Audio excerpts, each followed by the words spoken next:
and at the age of 40 45 or how much whenever you that this becomes your major decision making tool.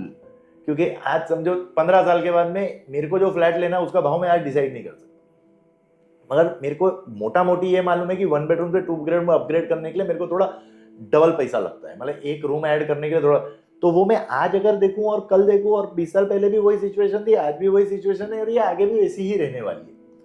तो अगर आप उस समय 20% अपने इन्वेस्टमेंट, आपका 20% के इन्वेस्टमेंट का एप्रिसिएशन देखोगे तो उसका एक्स तो you won't be able to calculate vis-a-vis the kind of money you have just paid to the banker. And so if you see this investment from a 20% perspective, this is huge. Very good point into this, and we have seen people making money into this class of asset, like बाप दादा का कोई जमीन था, we'll touch that part also, जहाँ पे वो property 20-30 साल पहले दादाजी ने ली थी या पापा ने ली थी, and now this has gone into redevelopment. तीनों बेटों को फ्लैट भी मिला है, पैसा भी मिला है, and their education has been supported. और रियल एस्टेट का ये is a very good point कि वो हर 15 साल 20 साल 30 साल में वो रिन्यू हो जाती है. मतलब हो सकता है ये सिर्फ बॉम्बे में होता होगा या एमएमआर में होता होगा जहाँ redevelopment is also a solution provided to, मगर वो डायपिलेटेड हो जाएगी तो उसका क्या करोगे. तो वो 15 20 30 साल के बाद में अगर वो रिन्यू हो रही है और आपको एक्स्ट्रा एरिया मिल रहा है तो that also is a very good incentive to get into real estate at an early age. Redevelopment has always been a positive part of any urban center. Okay. जहाँ पे आपको स्पेस की जरूरत पड़ती है कि ज़्यादा चाहिए, आपको एस्टैब्लिश्ड लोकेशन को छोड़ना नहीं है. Then the only way out is you have to go in for redevelopment because वहाँ पे लोकेशन वही रहती है.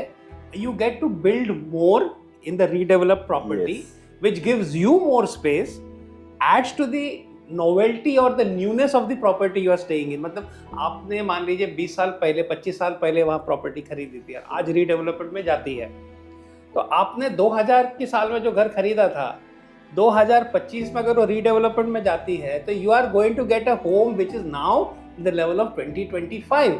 एमिनिटीज, फीचर्स, फैसिलिटीज जो पुराने घर में नहीं मिली, but you get extra area. You didn't have to change your location, you didn't have to move anywhere else. और ये रियल एस्टेट एकमात्र ऐसा एसेट क्लास है जिसमें वही का वही आपको additional value, additional space. The name of the game here is redevelopment, but again it is real estate. And we when we were discussing this topic earlier, we got a good name. This is the reason it is called real estate. No, मतलब all assets cards are good. Gold is good. Putting money into equities is also good. There have been in last 20 years there have been multiple avenues, situations. अभी आपको पैसा, पहले stock market में पैसा लगाने के लिए आपको अकाउंटर पकड़ो, ये पकड़ो वो पकड़ो, वो SIP हो गया, मोबाइल से ही हो जाता है और लोग वही कर रहे हैं. आज मेरे पास 500 रुपये पड़ा है, 1000 रुपये पड़ा है, चलो इसको FD कर दो, चलो इसको इसमें डाल दो, चलो उसको, बिकॉज वो अब आपको वो किसी को बोलना है, किसी को आप आपके मोबाइल से ही वो सब इन्वेस्टमेंट करो. तो impulsive investment is many a time a wrong investment. So ये because this why is this happening because that internet is become handheld, and when you see this, and आपको स्टोरीज हमेशा अच्छी मिलती है ना. मैंने 100 रुपए में खरीदा था, 1000 रुपए हो गया, किसी उसका 10 लाख कोई ये पूछता नहीं है कितने साल लगे, कोई ये पूछता नहीं है उसमें कितने साल लगे.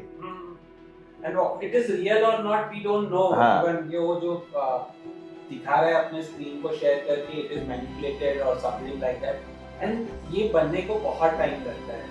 राजेश जी, आपके पॉइंट को, आप ही के पॉइंट को मैं थोड़ा अगर आगे बढ़ाऊं तो मुद्दा एक ये भी है कि अगर सब इतना सेफ है तो why is it that all of those investment categories have that disclaimer subject to market risk. जब रियल एस्टेट में, if I go back to your earlier statement, it is real, correct, real estate, advantage सबसे बड़ा वहीं पर है. अरे अगर मेरा 30 40 50 लाख रुपए का पहला इन्वेस्टमेंट है for beginner, but I'm saying you just got a job, you just got married and you both decide to buy an apartment and बोले ठीक है थोड़ा ट्रैवल करना पड़े, आप कहीं भी जाके लो ना. मैं ये कोड ना बोलता हूँ कि आप जहाँ इधर मेरे बजट में नहीं है इसलिए मैं नहीं लूँगा. आप अगर थोड़ा पेन लोगे तो वो इतना मेजर गेन होगा which people don't understand. And मतलब when people move to a newer territory, infrastructure also comes there. And ecosystems are built. मतलब जहाँ लोग जाके रहते हैं वही पूरा का पूरा इकोसिस्टम बसता है और बस्ती वहीं बसती है, लोग वहीं आना शुरू हो जाते हैं.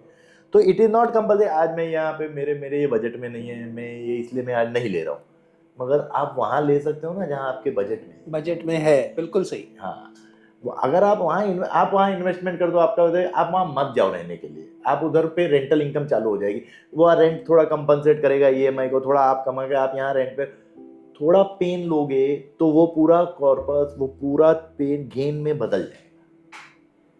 एंड ये आई थिंक कोविड के बाद जो रियल एस्टेट में बूम आया है उसका एक ये भी मेजर रीजन था कि people understood this. If people understood the real estate is the only asset which is tangible. So इसलिए there for last 3 years and I think from here I don't see subject to market conditions are applicable to all walks of investments.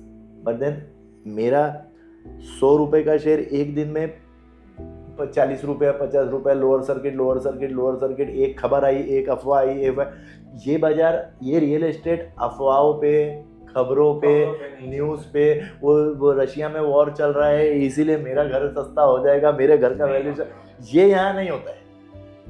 Of course वो थोड़ा बहुत slow down होता है, ये होता है, पर आप रह रहे हो ना, it takes longer. It takes a little longer in terms of time. True. For your property to appreciate, say from you buy a property worth say 50 lakh, and as Prashant ji rightly said, आपने 10 lakh down payment किया, 40 लाख का आपने loan लिया. ये तो नहीं होना है कि 50 लाख का घर 2 साल के अंदर आपको वैल्यू बढ़ा देगा. हाँ, मगर वो 25 भी नहीं होगा. 25 तो नहीं होगा, बट मान लीजिए जो ओरिजिनल लॉजिक था कि 45 तक आप खाली पैसा बचाते थे, भाड़े पे रहते थे और फिर अपना घर खरीदते थे. By the time you reach that age, अगर आपने 25 की उम्र में घर खरीदा था 50 लाख का, bye the time you reach 45 it will have grown much more. 28 years का आपके पास में कंपाउंड नहीं चाहिए. नहीं, और आप बचा ही नहीं सकते हो. आप आज सोचो कि मैं पैसा जमा करूंगा और 50 लाख रुपए जमा कर लूंगा 15 साल के उम्र में, वो नहीं. अरे इन्फ्लेशन ही आपको मार देगा. At least real estate is inflation proof कि वन आपने उसकी प्राइस लॉक इन कर दी है टेक्निकली. अब आप उसके नीचे बेचने वाले भी नहीं हो, इररेस्पेक्टिव कि वो होगा, क्योंकि यू डोंट मैं रह ही रहा हूँ ना इधर, तो मैं क्यों लॉस में बेचूं, unless and until the opportunity so great. There you are getting some हाँ, discount. मतलब ये this loss is being covered somewhere else.